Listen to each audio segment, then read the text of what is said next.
우리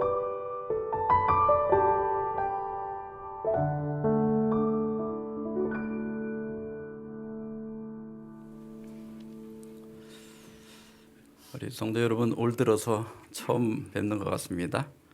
새해 복 많이 받으시기 바랍니다. 새해가 되면 코로나가 좀 어느 정도 가라앉을 줄 알았는데 자꾸 변이가 생겨가지고 기약을 할 수가 없게 됐습니다. 저는 코로나가 언제 끝나나 이 생각은 이제 아예 안 하고 삽니다. 왜냐하면 내가 아무리 기다려도 지가 끝나고 싶을 때 끝날 거니까. 이게 지혜로운 건 뭐냐면 이 코로나 속에서 내가 어떻게 살 것인가, 그걸 빨리 생각해서 여기서 살아가는 방법을 익히는 게 지혜지, 그 끝나지도 않을 코로나 끝나면 뭐 하겠다고 기다리는 건 시간을 낭비하는 것이고 지혜로운 건 아니에요.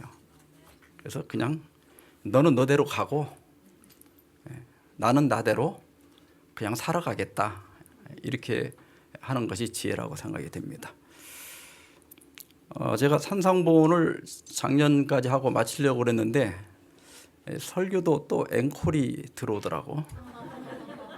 근데 지난번에 제가 19번째에서 끝났는데 그 20번을 채워야지 어떻게 또 19번에서 끝나냐. 그래서 사실 뭐 산상보훈 아직도 하려고만 하면 뭐 더 1년도 더 할 수 있는데 오늘 진짜 마지막으로 20번째 완전주의 역설, 이런 제목으로 말씀을 드리고자 합니다. 하나님 말씀은 마태복음 5장 46절로 48절입니다. 너희가 너희를 사랑하는 자를 사랑하면 무슨 상이 있으리요? 세리도 이같이 아니하느냐? 또 너희가 너희 형제에게만 무난하면 남보다 더하는 것이 무엇이냐? 이방인들도 이같이 하지 아니하느냐? 그러므로 하늘에 계신 너희 아버지의 온전하심과 같이 너희도 온전하라. 조진아 박사님 아마 한 번쯤은 이분의 이름을 들어보셨을 거예요. 이분이 1941년생이니까 올해로 만 81세입니다.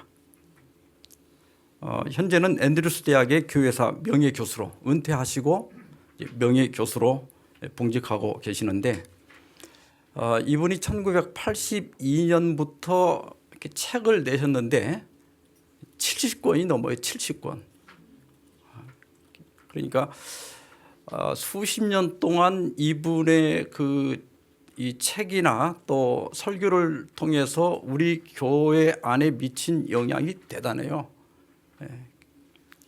그런데 이분은 원래 불가지론자였다가 19살 때 랄프 라손 목사님의 전도회를 통해서 재림 신앙을 받아들이게 됩니다. 그리고 1966년 25살에 앤드루스 대학에서 MDB 신학 석사 학위를 받고 그다음에 1967년부터 목회의 길을 걷게 됐습니다. 이분이 지난 1992년 10월 대총회 추기 연례회의에서 I used to be perfect, 나는 완전해졌었다, 이런 제목으로 설교를 하셨습니다. 그 내용 중에 일부를 좀 제가 소개해 드리려고 하는데, 여러분이 나에 대해 알 수 있는 가장 중요한 것은 나는 완전했었다는 것입니다. 나는 지금은 완전하지 않은 그런 방식으로 과거에는 완전했었습니다. 왜 나는 완전했는가? 나는 재림교인이었고 예수께서 오시려고 하시니 완전했었습니다. 나는 진실로 승천하는 믿음을 갖기를 원했습니다. 나는 승천할 수 있는 성품을 원했습니다. 나는 승천할 수 있는 완전을 원했습니다. 이분이 재림교회 교인이 되고 나서 교회를 다니면서 이제 여러 가지를 배우고 깨달았는데, 자기가 깨달은 거하고 교인들의 실제 삶, 또 목사님들을 이렇게 지켜보니까 결론이 뭐냐면 이거 엉망진창이구나. 그래서 이분은 교인들이 이렇게 된 것은 그렇게 말씀은 진리고 이상은 높은데 실제 삶이 그렇지 않은 것은 충분히 노력하지 않았기 때문이다. 그래서 나 자신은 그리스도 이후로 최초로 완전한 그리스도인이 되어보겠다, 이런 목표를 세웠습니다. 그리고 정말 완전해지려고 먹는 것부터 시작해서 안식일을 지키는 것까지 생각까지 철저한 그리스도인이 되려고 노력을 했습니다. 그런데 이상한 것은 완전해지려고 노력하면 할수록 문제가 더 악화되기 시작한 거예요. 이분은 이렇게 얘기합니다. 나는 힘들여 노력하면 할수록 더 악화되었습니다. 그것은 완전의 역설이었습니다. 그리스도의 성품을 완전히 재현하려는 과정에서 나는 더욱더 마귀의 성품을 담게 되었습니다. 예수님의 품성을 내가 재현하려고 노력하면 할수록 이상하게 마귀를 닮아가더라는 거예요. 그 실제 그 모습이 뭐냐면 자신과 완전에 대해서 더 생각하면 할수록 더 자아중심적이 되었다는 거예요. 나 중심이 되는 거예요. 그 다음에 더 힘들어 노력하면 할수록 소위 높은 수준에 도달하지 않은 사람들에 대하여 더 판단적이 되었다는 거예요. 그 다음에 소위 완전하게 될수록 자신의 뛰어난 상태에 이르지 않은 다른 사람들에게 더 가혹하게 되었다는 거예요. 그리고 자기같이 소위 순결하거나 헌신하지 않은 다른 사람들에게 더 부정적이 된 것입니다. 이것이 바로 바리새인적 완전이고 이것이 사실상 죄의 본질입니다. 그래서 그는 이 완전주의의 역설에 빠져서 번민하다가 결국은 목사 신임서를 반납합니다. 합회장이 그걸 다시 반려했지만 세 번째 사표를 내니까 결국은 수리가 됐습니다. 그리고 이 조진아이 목사님은 이때부터 6년 동안 성경도 보지 않고 기도도 하지 않았어요. 그리고 인생의 의미에 대하여 성경보다 더 나은 답을 찾기 위해서 철학을 공부합니다. 그래서 철학 박사학위를 받아요. 그러나 그는 거기서도 답을 찾지 못합니다. 그리고 내린 결론이 오랜 6년을 방황한 끝에 만약 기독교가 답을 가지고 있지 않다면 답은 어디에도 없다는 결론에 도달하게 됩니다. 그리고 그는 1975년에 이렇게 방황한 지 6년 만에 드디어 하나님을 만나요. 근데 하나님께서 그에게 속삭인 음성은 이것이었습니다. 조지, 지금까지 너는 재림교인이었으나 그리스도인은 아니었다. 너는 모든 교리들은 알았으나 나는 알지 못했다. 조진아이 박사는 이때 자신은 재림교인에서 그리스도인이 되었다고 고백을 합니다. 도널드 벨리 목사님은 이 완전의 역설은 자신과 완전에 대해 생각하면 할수록 더 자아중심적이 된다는 겁니다. 그리고 우리는 이러한 자아중심에서 구원받을 필요가 있는데 그 이유는 뭐냐면 자아중심적이 되는 것은 그 자체가 죄의 본질이기 때문입니다. 그리고 최악의 자아중심은 자기의와 교만이다. 자기의, 독선이죠. 나만 옳다는 거예요. 모두가 나처럼 돼야 된다는 거예요. 그러므로 성도가 되는 대신에 바리새인이 된다. 그렇게 얘기했습니다. 감리교회를 창시한 존 웨슬리도 완전, 이 말보다도 성경에서 더 거침돌이 되어온 다른 표현이 없다. 완전이라는 말은 많은 사람들이 감당하지 못하는 것이다. 완전이라는 말을 듣는 것만으로도 그들에게 가져간 것이 된다. 그러니까 이 완전을 경험한 사람들은 하나같이 그 완전이라고 하는 그 말에 대하여 진저리를 치는 거예요. 근데 왜 진절머리를 내는가? 첫째, 이 완전주의의 구호는 원칙과 나처럼입니다. 원칙대로 해야 된다. 나처럼 해야 된다. 그리고 이 완전주의는 율법과 전통을 사람보다 더 중시하는 거예요. 모든 율법과 전통이 사실은 사람을 위해 있는 건데 그 율법과 전통이 사람을 괴롭히게 만드는 거예요. 완전주의는 자만하게 만든다. 완전주의는 까다롭게 만든다. 완전주의는 정죄하게 만든다. 완전주의는 가혹하게 만든다. 결국 완전주의는 교회를 망친다는 거예요. 제가 몇 년 전에 한 분으로부터 전화를 받았는데 그분은 이렇게 안식일에 이제 옛날에는 교회에서 밥을 먹었잖아요. 근데 그 교회는 밥을 하는데 밥은 전기밥솥으로 한대요. 쌀 넣고 물 붓고 전기 꽂아 놓으면 지가 밥을 하잖아요. 우리가 장작되는 거 아니잖아.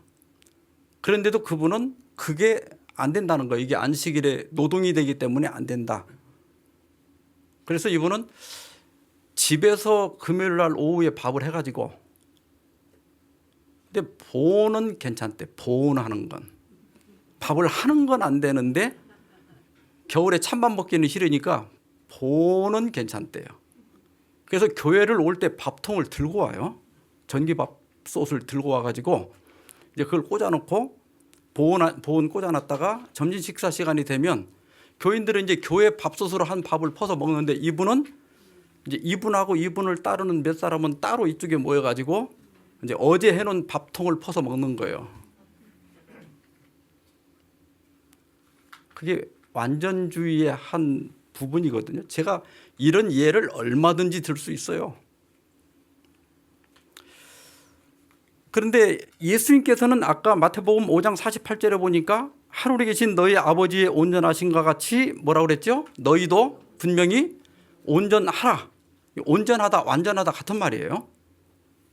그리고 구약시대도 보면 노아에 대해서 노아는 의인이요 당대에 완전한 자라고 그랬어요. 그러니까 완전히 가능하다는 얘기죠. 그리고 아브라함에게도 너는 내 앞에서 행하여 완전하라. 또 이스라엘 백성들에게도 너는 내 하나님 여호와 앞에서 완전하라. 또 욥에 대해서도 그는 온전했다, 완전했다. 그리고 다윗에 대해서도 이제 하나님께서 솔로몬에게 얘기하는 거예요. 내 아버지 다윗이 행한 같이 마음을 온전히 하라. 이 말씀들은 우리가 온전해지는 것이 가능하다는 얘기예요. 그런데 그 온전이 또 아까 보니까 진절머리를 낸 만큼 부작용이 많은 거예요. 또 신약성경에도 에베소 4장 13절에 보면 우리가 다 하나님의 아들을 믿는 것과 아는 일에 하나가 되어 온전한 사람을 이루어. 온전한 사람을 이루라. 빌립보 3장 15절 그러므로 누구든지 우리 온전히 이룬 자들은 이렇게 생각할지니. 여기 보니까 온전히 이룬 사람들이 또 있어요. 또 골로새서 1장 28절에도 우리가 그를 전파하여 각 사람을 권하고 모든 지혜로 각 사람을 가르치면 각 사람을 그리스도 안에서 완전한 자로 세우려 함이니. 그러니까 우리가 완전히 부작용이 있는 건 사실이지만 또 하나님은 우리가 완전해지기를 바란다는 거예요. 그런데 조진아이 박사님은 이 잘못된 완전 이론 4가지를 얘기해요. 첫째는 자신의 생각을 성령과 동일시하여 자신은 완전하기 때문에 오류를 범할 수 없으며 무슨 일을 해도 죄가 아니라고 생각한다. 교회에서 원칙을 주장을 굉장히 하는데 막상 그 사람이 하는 걸 보면 또 거침이 없는 경우가 있어요. 자기는 무슨 짓을 해도 죄가 아니라고 하는 거예요. 자기는 나름대로 다 이유가 있고 또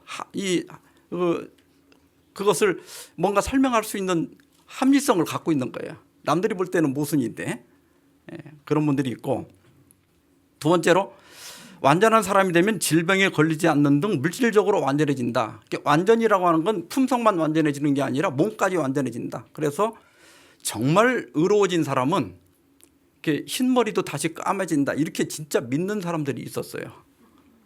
완전주의자들 중에. 또 질병에도 걸리지 않는다. 그러니까 이제 감기가 걸리는 건 뭐예요? 저 사람 완전하지 않아서 그렇다는 거예요. 감기만 걸려도 이게 교인들 앞에서 머리를 못 드는 거예요. 내가 이거 뭔가 문제가 있는 사람인 거예요.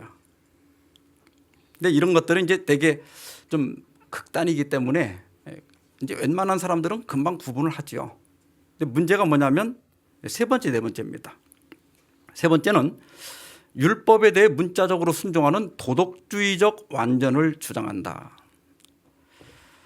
이 도덕주의적 완전은 규정들이 있어요. 그러니까 이제 먹는 건 어떻게 먹고 옷은 어떻게 입고 그다음에 이제 하루 일과는 어떻게 해야 되고 먹는 것도 또 그냥 먹는 게 아니라 순서가 다 있고 그리고 이제 그런 조항들이 그 조항이 나쁜 건 아닌데 그것이 이제 예를 들어서 100가지면 100가지, 50가지면 50가지가 있고 요걸 이제 몇 가지를 지키느냐에 따라서 완전을 이제 평가하는 거예요. 100가지 다 지키는 사람은 최고로 완전한 거고 이제 한 70가지만 지키는 사람은 이제 아주 무시하고 또 정죄하는 눈길로 쳐다보게 되죠. 그리고 아주 이런 사람들에 대해서는 아주 극단적인 분노나 또 정죄의식을 갖고 있습니다. 그다음에 네 번째가 칭의적 완전, 다시 말하면 법적인 완전을 점진적인 성화적 완전을 대신하는 거예요. 우리가 그리스도를 믿을 때 의롭다함을 받고 하나님 안에서 완전해지는 건 사실이에요. 근데 이제 이분들은 그것으로 끝나는 거예요. 그러니까 그 다음에 우리가 그 사람들도 성화적 완전은 성화는 얘기는 하지만 그건 구원하고 별 관계가 없는 거예요. 그냥 하면 더 좋은 거예요. 이미 예수님 믿었으면 구원 받았다는 거예요. 그러다 보니까 율법 폐기론자가 되거나 혹은 율법을 무시하게 돼요. 율법은 거의 안 지켜도 괜찮다. 예수님 믿고 구원 받았으니까 이미 구원은 따은 당상이고 성화가 되면 더 좋고 안 돼도 구원에는 별 관계가 없다. 이렇게 믿게 되는데 되게 이제 그 칼빈주의를 따르는 대부분의 개신교인들이 이 네 번째 오류에 빠져 있는데 사실은 칼빈은 완성된 그 구원론이 아니에요. 칼빈주의는. 이게 웨슬리까지 가야 성화신학까지 가야 이게 구원론이 완성되는 거거든요. 그래서 사도 바울은 빌립보 3장 12절에서 내가 이미 얻었다 함도 아니요 내가 온전히 이루었다 함도 아니라 오직 내가 그리스도 예수께 잡힌 바 된 그것을 잡으려고 달려가노라. 바울은 뭐라고 그랬어요? 내가 이미 얻은 것도 아니고 이미 다 이룬 것도 아니다. 완전히 이룬 것도 아니다. 그러니까 우리가 구원을 받았지만 아직 구원받은 게 아니에요. 우리가 하나님께 죄를 고백하고 용서받음으로써 무죄한 건 사실이지만 또 죄가 없는 건 아니에요. 이게 완전주의가 그렇거든요. 이따가 이제 그 완전의 의미를 이해하고 나면 이 말이 무슨 말인지 이해가 될 겁니다. 또 빌립보 2장 12절에도 보면 그러므로 나의 사랑하는 자들아 너희가 나 있을 때뿐 아니라 더욱 지금 나 없을 때에도 항상 복종하여 두렵고 떨림으로 너희 구원을 이루라. 여기 구원을 이루라 이 동사가 시제가 현재인데 디포넌트 동사라고 그래요.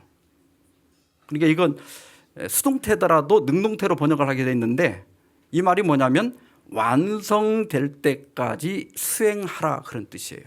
그러니까 완성이 된 게 아니라 이루라 이건 어느 날 갑자기 이루어지는 게 아니고 계속 수행해 나가라는 뜻이에요. 그러면 이 완전이란 뜻이 무엇일까? 사실 이 완전의 뜻은 예수님께서 말씀하신 것은 아까 본문에 읽은 것처럼 너희가 너희를 사랑하는 자를 사랑하면 무슨 상이 있으리요? 그 세리들도 다 그렇게 한다. 또 너희가 너희 형제에게만 무난하면 남보다 더하는 것이 무엇이냐? 이방인들도 그렇게 한다. 그러면서 완전해지라고 한 거거든요. 다시 말하면 하나님처럼 온전해지는 것은 친구뿐만 아니라 원수까지 사랑하는 거예요.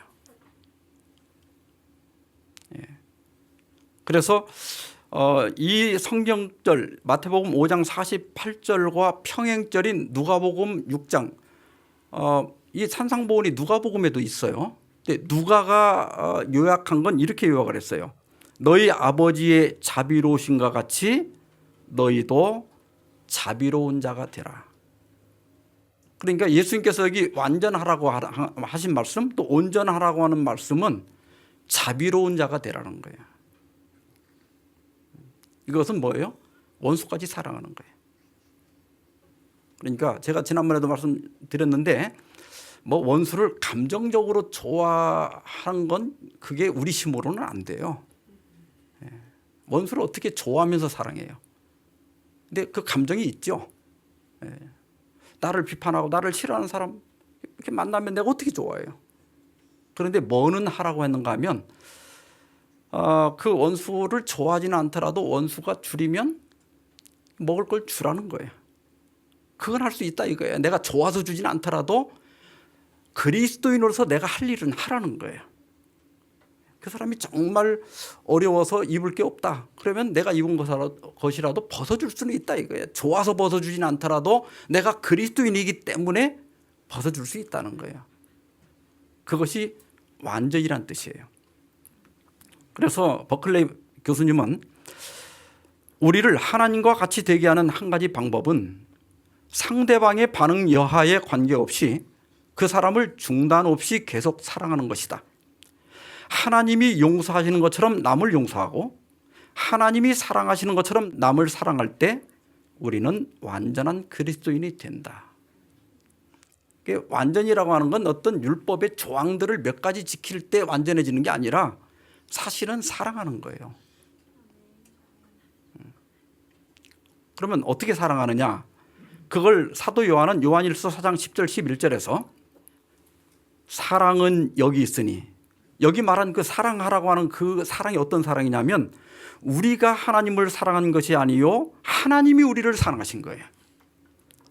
그러면서 하나님이 이같이가 뭐죠? 우리는 하나님을 사랑하지 않았죠. 오히려 우리는 하나님과 원수되어 있었다고. 그런데 그런 원수된 우리를 하나님이 일방적으로 사랑하신 거예요. 그래서 이같이 그렇게 일방적으로 우리를 사랑하셨은즉 우리도 서로 사랑하는 것이 마땅하도다. 그러니까 여기 온전하라고 하는 말씀의 진정한 의미는 사랑하라는 건데 그 진정한 사랑이란 첫째로 쌍방적이 아니라 일방적인 거예요. 상대 태도를 봐가면서 사랑하는 게 아니라 그냥 내가 일방적으로 사랑하는 거예요. 내 남편? 그 남편이 뭐 나한테 잘하든 못하든 그냥 내가 안 하니까 사랑하는 거고,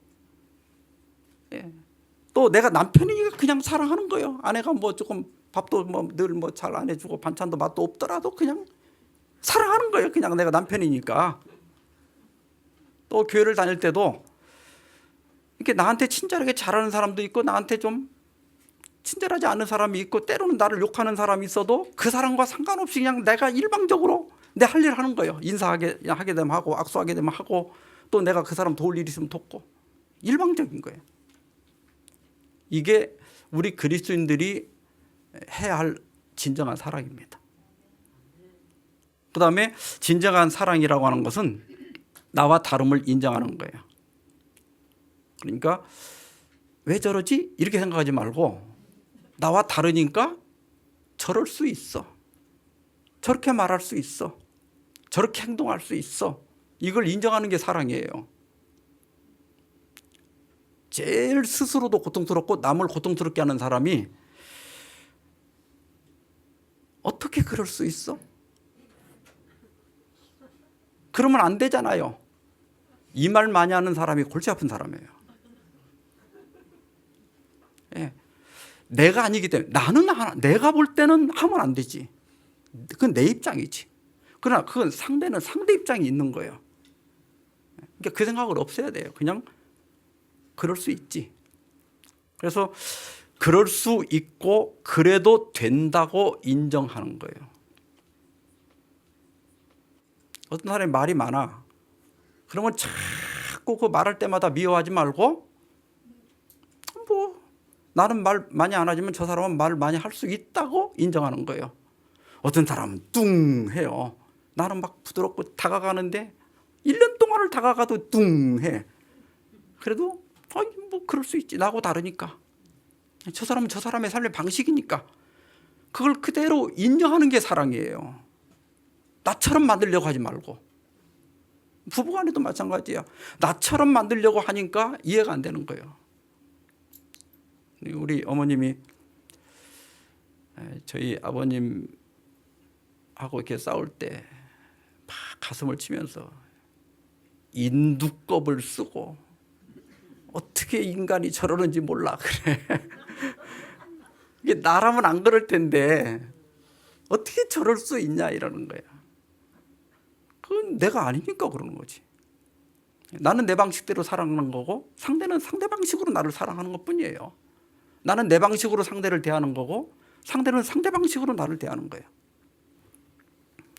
그리고 상대의 의도가 아니라 내 의도가 옳아야 한다. 제가 자주 상담에 가끔가다 이렇게 한 번씩 받는 전화가 이제 어떤 사람을 도와줘야 되는데 이 사람이 가만히 보니까 아주 이게 습관화되어 있고 이용하는 거거든. 교회를 이용하고 또 나를 이용하고. 목사 이런 때도 도와줘야 됩니까?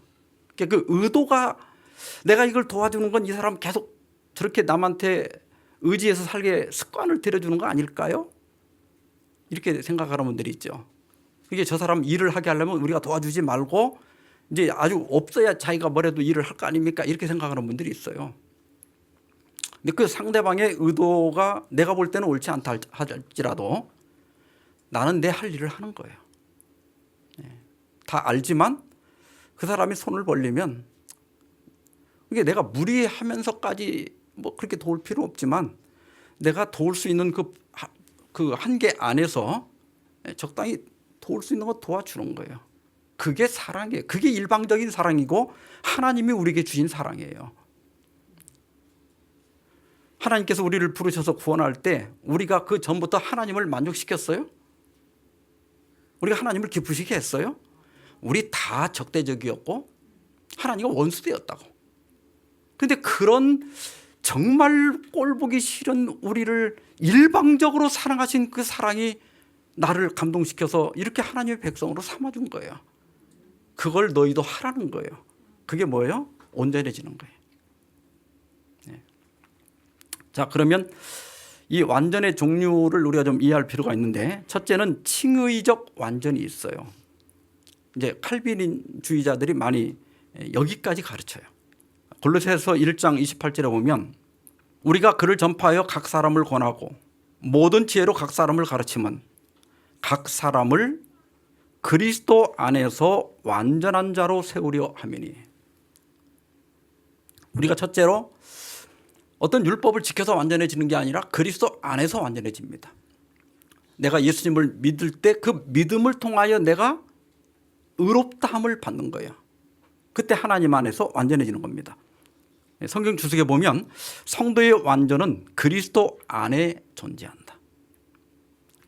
그리고 이제 히브리 10장 14절에 그가 거룩하게 된 자들을 한 번의 제사로 영원히 온전하게 하셨느니라. 이제 이 말씀을 잘못 이해하면 예수님 믿고 의롭다함을 받았으면 여기 뭐라고 그랬어요? 영원히 온전해졌다. 우리는 무슨 짓을 해도 온전한 거다 이렇게 얘기하는 거거든요. 근데 여기 거룩하게 된 자들은 이게 그 시제가 현재형이거든요. 그 현재형은 그리고 수동태예요. 그러니까 거룩하게 되어 가고 있는 자들이란 뜻이에요. 제가 이 원문을 자꾸 얘기하는 게 뭐냐면 이게 번역이 우리말로 그 헬라어를 충분히 나타내기가 좀 어려워요. 이게 표현들이 다르기 때문에. 그래서 원문을 봐야 되는데 이건 딱 한 번에 거룩하게 된 게 아니라 거룩하게 되어 가고 있는 자들을 이렇게 해석하는 게 맞아요. 그리고 여기 한 번의 제사는 그 10절에 보면 단번에라고 하는 말과 같은 의미인데 표상적 제사에서는 매년 그리고 죄를 범할 때마다 계속 제물을 바쳐야 되죠. 그런데 예수님의 십자가는 단번에 그리고 한 번으로 영원한 효력을 발휘하게 됐다는 뜻이에요. 그리고 여기 영원히는 한 번 받으면 영원히 구원받는다, 영원히 온전해진다 그런 뜻이 아니고 그 한 번의 제사의 효력이 영원하다는 뜻이에요. 그리고 온전하게 되었다 이 말은 거기 주석에 이렇게 돼 있죠. 죄인이 한 번의 제사의 혜택을 믿음으로 받아들일 때, 한 번의 제사가 십자가죠. 십자가의 희생을 믿음으로 받아들일 때 그런 사랑하시는 자 안에서 받아들여지고 완전한 자로 간주된다. 이는 그의 대속물인 그리스도가 그의 자리를 대신하기 때문이다. 그러니까 이걸 의의 전가라고 하거든요.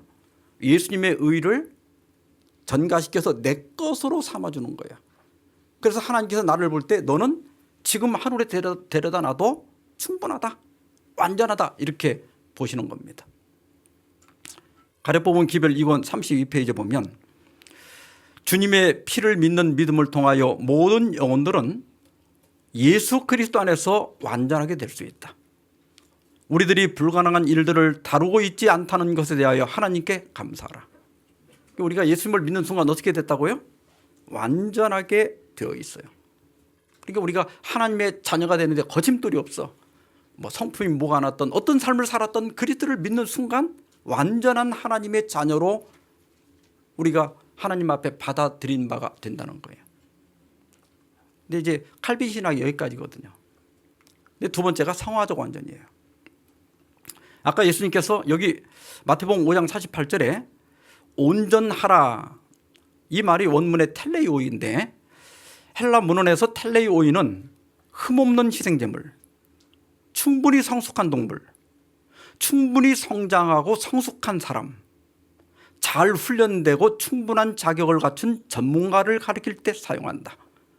예수가 여기서 다룬 것은 금생에서 절대적인 무죄함이 아니다. 그러니까 이것은 성장에 관한 얘기예요. 성장하는 그 자체가 완전해지는 거예요. 히브리서 6장 2절에도 완전한 데 나가라는 말이 나오는데 여기 완전한 데도 텔레오테스거든요. 그런데 이것은 히브리 5장 13절에 젖을 먹는 자마다 어린아이니 의의 말씀을 경험하지 못한 자, 이게 어린아이와 비교하는 말씀이에요. 그러니까 여기 완전이라고 하는 것은 이미 이룬 어떤 상태가 어떤 딱 이루어서 어디까지 올라간 상태가 아니라 어린아이가 아니라 성숙하고 있는 모습을 가리키는 거예요. 그래서 이 텔레오테스는 완전이라고 번역해도 되고 성숙이라고 번역해도 되는데 제임스 왕 여기에서는 이걸 퍼펙션, 완전이라고 번역을 했어요. 근데 요즘 나오는 현대어 성경들은 다 성숙으로 번역합니다. 새 번역, 성숙한 경지로 나아갑시다. 쉬운 성경, 훌륭하게 자란 어른이 됩시다. 공동 번역, 성숙한 경지로 나아갑시다. 현대인 성경, 성숙한 대로 나아갑시다. 그러니까 완전이라고 하는 건 뭐예요? 성장해 가는 거예요. 말빈 무어 박사는 이분이 참 그 미국 패시픽 프레스, 우리로 말하면 시도사에서 36년 동안이나 일하신 분인데 이분은 이런 말씀하셨어요. 완전은 달성해야 할 한 점, 포인트가 아니라 선, 라인이다. 점은 너무 제한되어 있다.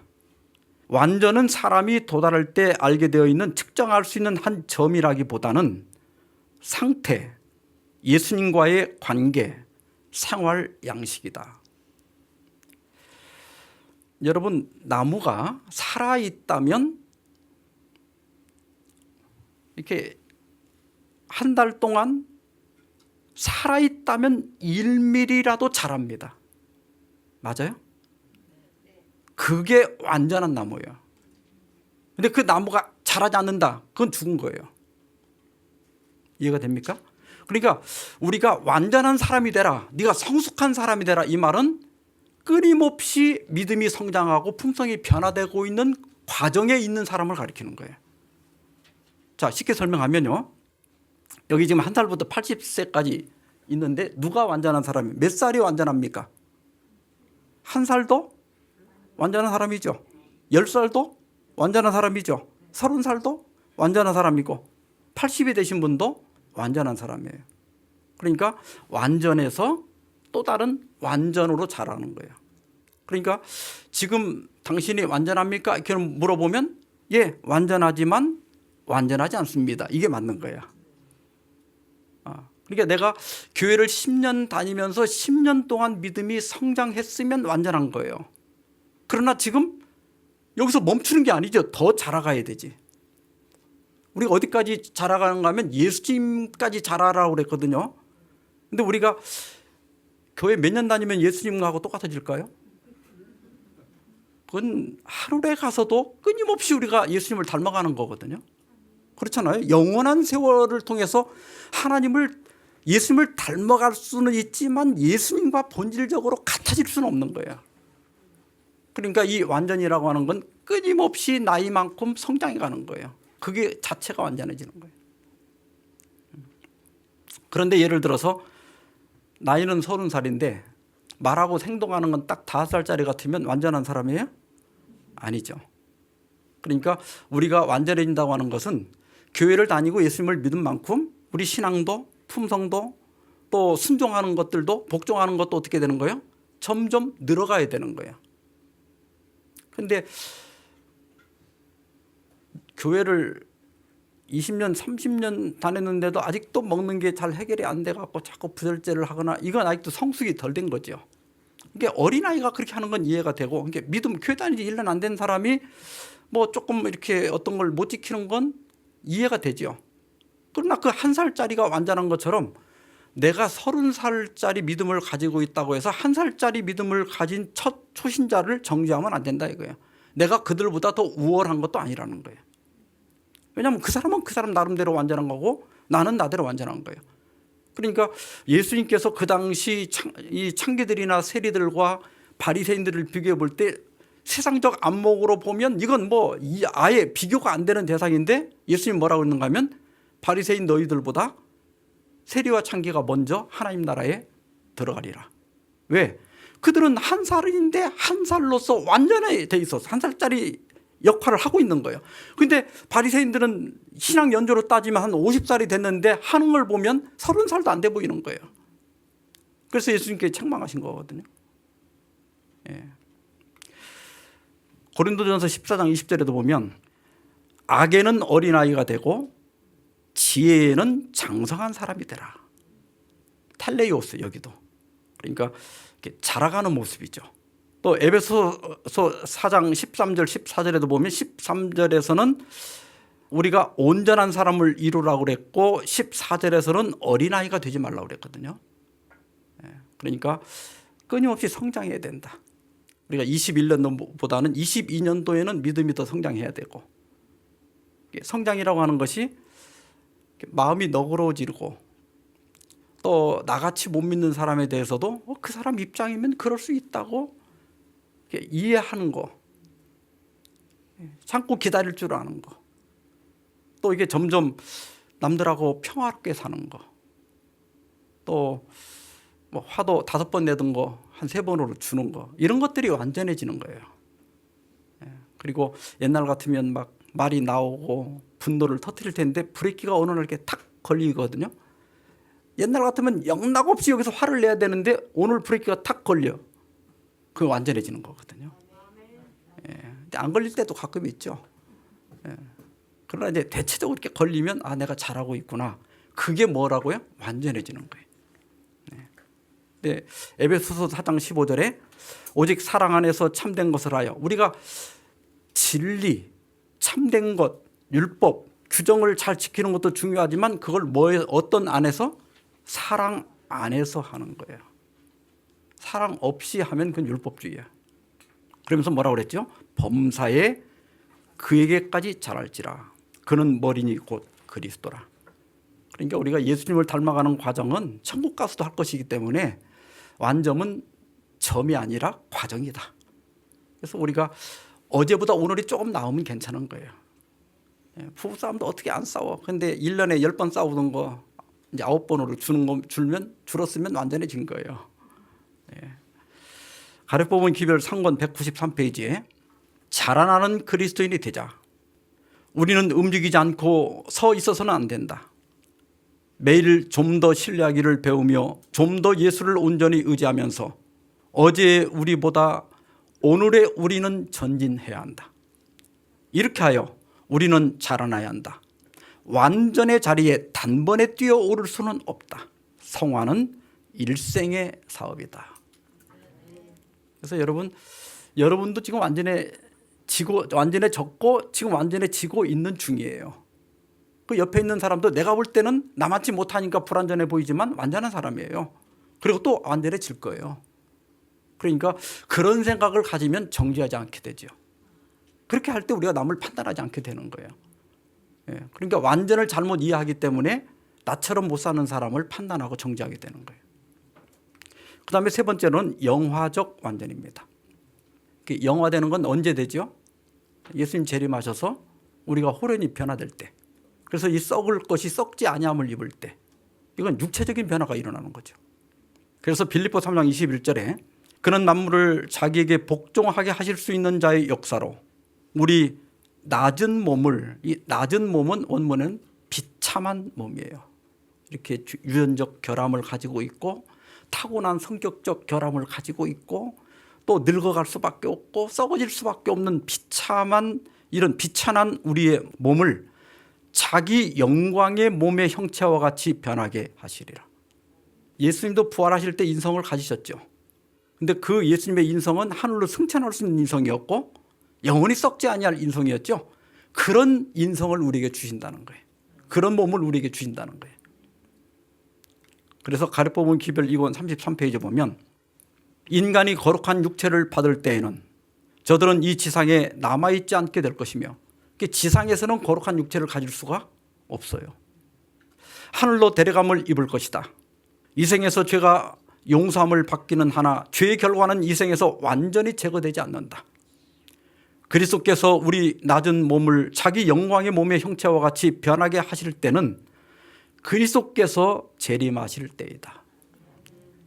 그러니까 우리가 그 육적인 완전함까지 죄된 본성이 제거되는 것은 우리 몸이 호련히 변화될 때예요. 그때까지는 우리 죄된 본성이 제거되지 않아요.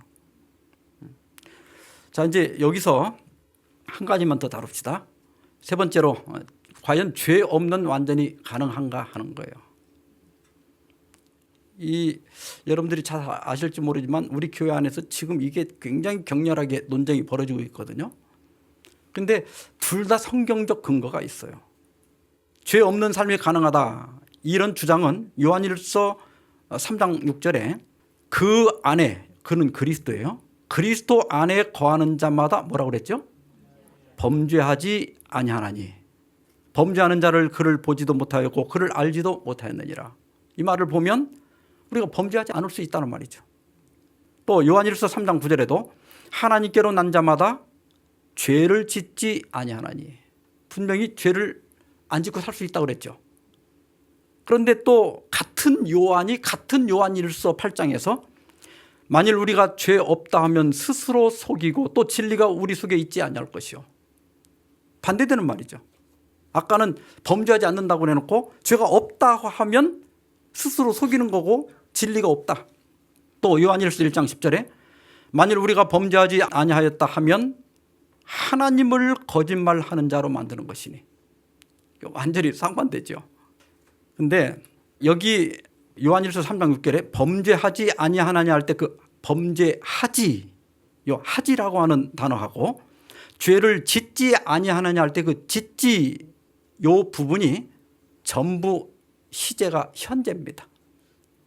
그런데 헬라어에서는 시제가 현재형이면 예외 없이 계속적이고 상습적인 동작만 나타내요. 다시요.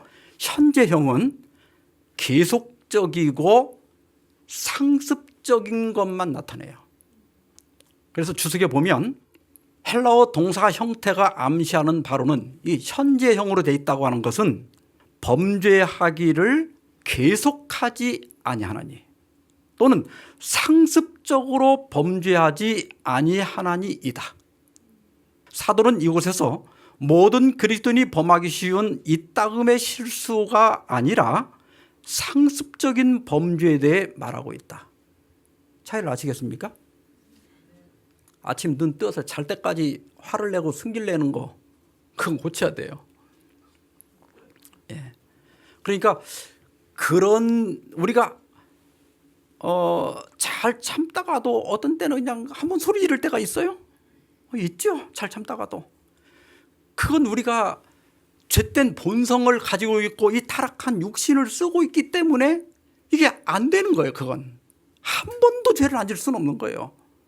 그러나 적어도 구원받은 사람은 어떻게 한다? 상습적으로는 죄를 짓지 않는다 이거예요. 근데 어떤 사람은 A라고 하는 사람하고 싸워갖고 둘이 인사도 안 한대. 그래가지고 이제 목사님이 좀 찾아가서 권하고 이렇게 주변 사람이 권해갖고 한 3달 있다 이제 화해를 해서 이제 교회가 평안해진 것 같아. 근데 한 2달 있다 보면 또 B하고 붙었대 또. 그래 또 B하고 또 몇 개월 싸우다가 또 어떻게 또 화해해서 이제 좀 교회가 잠잠해지나 하면 또 C하고 또 붙었대. 이게 아주 상습적으로 싸우는 사람이 있어요.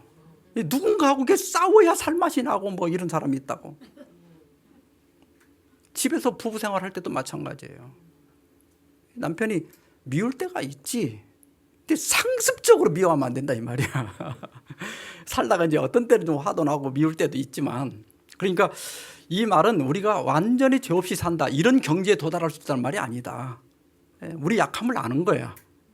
그래서 이 요한은 요한일서를 쓸 때 이렇게 얘기했어요.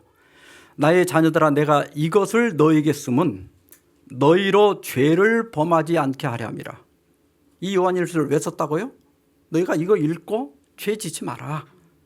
내가 쓴 목적은 그거예요. 그러나 그 다음에 만일 누가 죄를 범하여도 하나님 앞에서 우리에게 대언자가 있으니 곧 의로우신 예수 그리스도시라.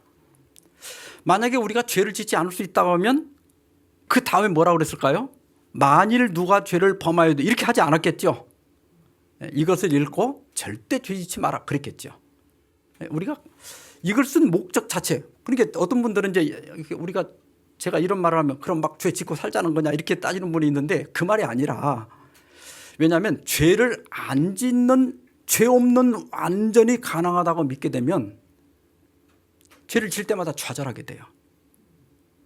그건 양심적인 사람이야. 근데 양심이 없는 사람은요 죄를 죄라고 인정을 안 해. 죄를 짓고도 죄 아니라고 그런단 말이에요. 왜냐하면 죄 없는 완전을 믿게 되니까. 그래서 이게 해로운 거거든요. 여기 요한도 우리가 죄를 범하지 않게 하기 위해서 이 편지를 쓴 거예요. 그러나 혹 너희가 잘 살다가 실수해도 누가 있다는 거예요? 우리에게 대언자 예수님이 계시니 너무 절망하지 말고 또 회개하고 다시 시작해라. 넘어졌으면 다시 일어나라. 잘못했으면 고치고 다시 또 노력해라. 이런 뜻이에요. 각시대 대쟁투 473페이지. 죄가 없노라고 주장하는 그 자체가 성결에서 참으로 멀리 떨어져 있다는 증거가 된다.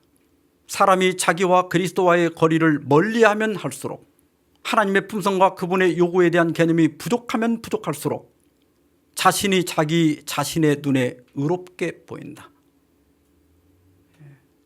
우리가 하나님께 가까이 가지 못했을 때 교만에 빠지는 거예요. 하나님이 얼마나 위대하신 분인가를 모르니까 자기가 잘난 줄 아는 거예요. 우리가 하나님께 멀어졌기 때문에 내가 깨끗하다고 생각하는 거예요. 하나님이 얼마나 깨끗하신 분인지 가까이 가봐야, 그분의 흰색을 봐야 내가 입었던 게 노란색이었다는 걸 아는 거예요. 그러니까 이게 내가 죄가 없다 이 자체가 뭐예요? 하나님으로부터 멀어졌다는 증거라는 거예요. 그래서 영문시조 1895년 5월 16일자에서 엘렌 화이트는 생애의 투쟁이 끝날 때, 무기를 예수님 발 앞에 내려놓을 때, 하나님의 성도들이 영광스럽게 될 때, 그때야 우리가 구원을 받았으며 죄가 없다고 주장하는 것이 안전할 것이다. 우리가 지금 구원 받았죠. 그러나 또 구원 받아야 돼요. 우리가 완전해졌죠. 그러나 더 완전해져야 돼요. 왜냐하면 완전한 그 자체는 계속 성장하는 거거든요. 그러니까 우리 안에 역동성을 이루면 안 돼. 신앙이라고 하는 건 역동성이에요. 어느 방향을 향해서 계속 자라나고 있는 거예요. 예수님을 끊임없이 바라보면서 닮고자 하는 열망에 갇혀 있는 사람, 그 열망에 잡혀서 늘 이렇게 갈망하는 사람이 완전한 사람이에요. 근데 이제 뭐 이 정도면 뭐 우리 교회 안에서 뭐 나 정도면 됐지, 이게 이제 독선이고 교만이고 이게 완전주의거든요. 그래서 고린도전서 10장 12절에 그런즉 선줄로 생각하는 자는 넘어질까 조심하라. 이 말은 구원에 대한 확신이 없이 너무 조마조마해가면서 믿으란 말이 아니라, 우리가 구원은 확고한 것이지만은 조금만 우리가 부주의하면 금방 또 넘어질 수밖에 없다. 우리 주변은 지뢰밭이다. 너라고 하는 건 그냥 조금만 방심하면 터질 이런 폭탄 같은 존재다. 그러니까 네가 구원받은 건 확실하지만 늘 조심하며 삼가하고 절제하고 하나님을 늘 잊지 말고 생각하면서 살아라, 그런 뜻이에요. 너희 하늘에 계신 아버지가 완전한 것처럼 너희도 완전하라. 우리 모두 그러한 완전한 주의 백성들 되길 바라면서 말씀 마치겠습니다.